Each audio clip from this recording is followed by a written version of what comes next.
Yo, what's going on, people? You already know what it is. It's WrestleMania reaction time. So I just got a bunch of little slides playing on the screen. They're just randomized, so they're gonna just loop over and over. So I just wanted to just quickly go over what some of the ups and downs were, and like some of the like the big matches that happened, and what I think about those. Hopefully, you guys let me know in the comments what you guys thought. The people of you who watched WrestleMania weekend. Yes, 2 nights. Man, I wish they would do away with that. But here we are, right? So we have, because it's crazy to me that WrestleMania is 2 nights. You have 2 nights of WrestleMania. So from 7 p.m. until like 11, I want to say. It's like 3 or 4 hours both nights. So you have pretty much 6 to 8 hours, and you don't have the Intercontinental Championship. You don't have the United States Championship being defended. Heck, the guys aren't even mentioned. Not seen or anything. And it's just crazy. And then the Andre the Giant Memorial Battle Royal happened on SmackDown. The Intercontinental title happened on SmackDown. But enough of the ranting about, how they could have fit that in there, besides having like celebrities and, jobbers fighting, or people who just shouldn't have been on the card. Like a certain... Okay, Drew McIntyre versus Happy Corbin.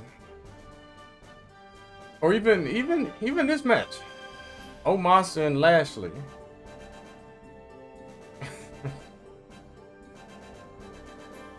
Look at this. Even Vince McMahon is coming back to try and save the show, right? Him and Pat McAfee. Now, shout outs to Pat McAfee. That guy is great on the commentary, and he surprised the heck out of me. Like, he was able to really wrestle, and that was actually pretty surprising against Austin Theory, who is definitely, he's the future of the company for sure. One of the young talents. Yeah, he's gonna be great for sure. But let's talk about the pretty underwhelming main event of night 2, and that's this here, the biggest WrestleMania match of all time. I hate when they do that. I absolutely like despise them hyping up a match by saying that when they know good and well, like, the two people that are even wrestling, Brock and Roman, neither of those two guys can go and make a 5-star match. Like, especially not now. Like, are we supposed to forget about all of the real best matches, like, way back? It's crazy. They do the greatest wrestling match of all time. Remember that a few years ago, Edge versus Orton, and it was a good match. Definitely much better than this one, right? Yeah, that was a great match, but all time, no. So I wish they would stop advertising that. Like, they could have had any other type of like hype slogan or something to say to hype people up for the match, but it definitely wasn't the greatest WrestleMania match. Nah, it was short.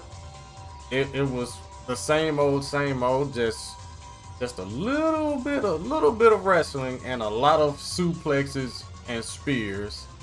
The spot with the barricade, Roman speared Lesnar through the barricade, and that was good. I always like to see that when anyone does it. Goldberg, Bobby, Roman, Edge, 1,000 other spear users, but that was a good spot. It seemed like that actually hurt Lesnar, because he was holding his ribs like the duration, like the rest of that match. It seems like Roman got hurt as well from that Kimura lock. Because a little bit of spoilers, okay. Even though the pictures are kind of spoiling too.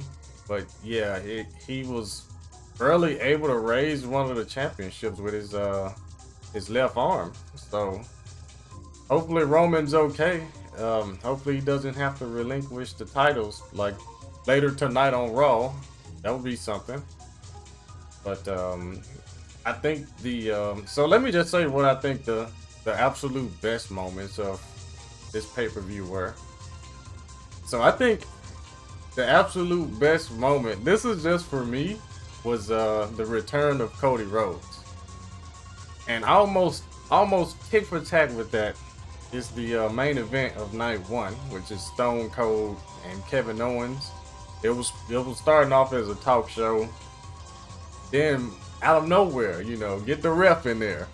It turned into a match, and Stone Cold, he is old. He is really old now. What is he like? 57 or something now? He's much older. He hasn't wrestled in almost 20 years, and they just didn't build up the superstars on the current roster. So this is what ends up happening all the time. You always have to rely on the part-timers, or you have to call up a legend or somebody like that to make big moments. And it was very nostalgic. Don't you guys agree? Yeah, let me know in the comment section what you guys think about the Stone Cold versus Kevin Owens.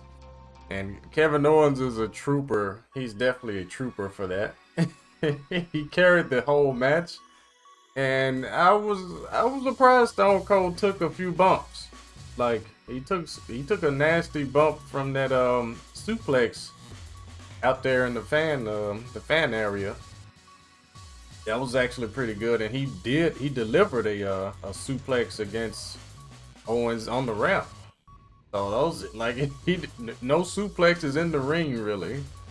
Not that I can remember, but yeah, the ring, it was a bunch of like mud hole stumps. They were a little slower than normal, but still cool to see. It's definitely, nostalgia overload. So yeah, that was great. And Cody Rhodes, my goodness, man.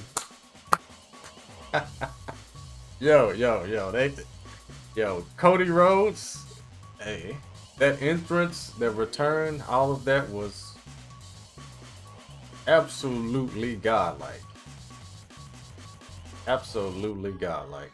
I like that he came from under the ramp, had the smoke around him, the good music, and he delivered a 5-star match against Seth Rollins. And I don't think too many other people on the roster would have been able to pull that off with Cody. Like currently, not in the current WWE roster. Like I can't think of too many guys who can actually pull that off. Probably Finn Balor, Ricochet maybe. Maybe Sheamus, possible. Orton. Yeah, just a few. Kevin Owens maybe, but he wasn't he wasn't actually wrestling. He was just getting whipped. But yeah, Cody, Seth Rollins, 5-star match. And you can look at the aftermath. Cody, he looked banged up pretty bad. Like he had a knot on his head. He had so many welts and scratches on his back and chest, from the Nature Boy chops that Seth delivered. Yeah, it was a 5-star match. I recommend anybody watch that if you like to see real wrestling. Well, I won't say real wrestling, but really good wrestling. I'll say that.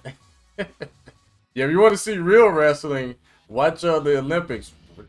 Chad, I think what's his name? Chad Gable, and this new guy Gable Stevenson. Yeah, those two guys. Yeah. Real wrestling, yeah, they can definitely pull that off. But yeah, Cody and Rollins, that was definitely the best wrestling match. And right behind that, I would say Becky and Bianca Belair. That was really good. And I would like to say right behind that one, I really enjoyed the tag team match, the Raw tag titles, not the SmackDown. The SmackDown match was awful. It was just awful, and it was a repeat kind of. you know, of what happened to the Viking Raiders against Omos like last week or so. It was like a match that was just real quick. It didn't have a lot of substance. Somebody got hurt. Rick Boogs, he got hurt. Very unfortunate. I don't know if that is a work or what, but it was kind of foreshadowing. You know, the Usos retained, and usually, you know what happens, they retain early on. We already know Roman's gonna win, right? So yeah, that was exactly what I thought. I was like, oh, Usos just won? Roman's definitely gonna win. But yeah, that the Arcade Bro, Chad Gable, Otis, and Street Profits. That was also a very entertaining match.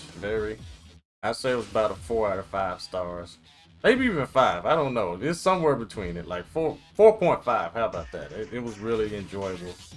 The Sami Zayn and Johnny Knoxville. It was funny. It was a fun match. It wasn't good. It was fun. But I don't know. You guys let me know. Like I said, let me know what you guys think in the comments. Lashley versus Omos didn't need to happen. I don't like that for like either of those two, because it was designed to either kill the push of Omos or make Bobby look weaker. And that would have make no sense if, like, tonight on Monday Night Raw, you know, Lashley, oh, I want the title. We're like, you just got beat up by Omos. So it did really nothing. It took Omos's push away pretty much. I don't know where they're gonna take that character. Maybe he needs to go back to the performance center for a little while, because he still seems a little stiff in the ring.